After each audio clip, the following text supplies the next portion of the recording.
And we are learning more this morning about that deadly terror attack in Australia, targeting a celebration of the first night of Hanukkah on Sydney's Bondi Beach. At least 15 people there died and dozens more were injured.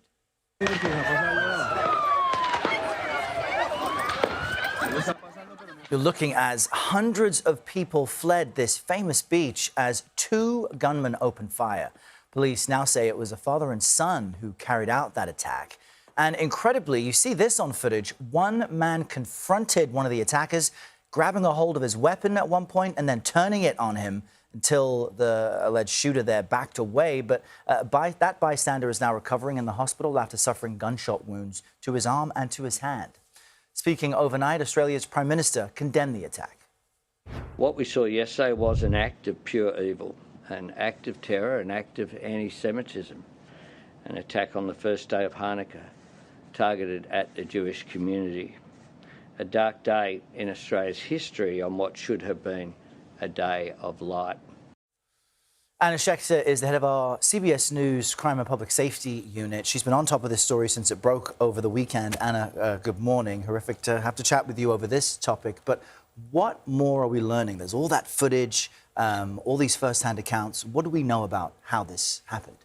Well, we know that the two assailants were a father and son. The 50-year-old father actually was killed by gunfire by police. The 24-year-old son is in the hospital. They were working together. They planned this for some time. They had 6 guns legally registered to the father. They had 2 IEDs in a vehicle nearby.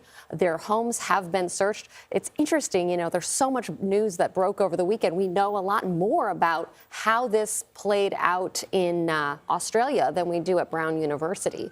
Now, we know that the father and son, originally from Pakistan, they're Pakistani nationals. We got that from U.S. intelligence assessment. Remember, the Australians and the Americans on the intelligence side, they work closely together. So big questions. We knew that we were in a heightened threat environment, particularly in the wake of the October 7th Hamas attack on Israel. Post-October 7th, we saw a spike in anti-Semitic rhetoric, threats, and actions in Australia specifically. In fact, just a few months ago, the Prime Minister expelled the Iranian ambassador for allegedly being linked to 2 arson attacks, or the IRGC, the Iranian Revolutionary Guard, being linked to 2 arson attacks last year at a synagogue and a kosher food provider. So this is the environment that we saw this attack happen in. Let's talk more about that, because there's one Jewish advocacy group in Australia that kind of speaks for many others, and I want to play some sound from its executive director.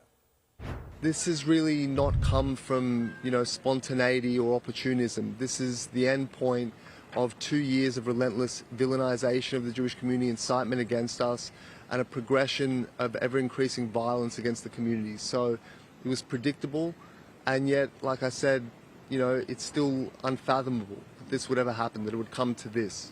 So kind of making your point that some aspect of this could have been predicted, does that mean some warning signs may have been missed? It does. In fact, less than a week ago, the leaders of the J7 countries, these are the 7 countries with the largest Jewish communities, had been meeting in Sydney to strategize to make the place safer against these increased threats. So questions arise about police presence. Should they have been more present?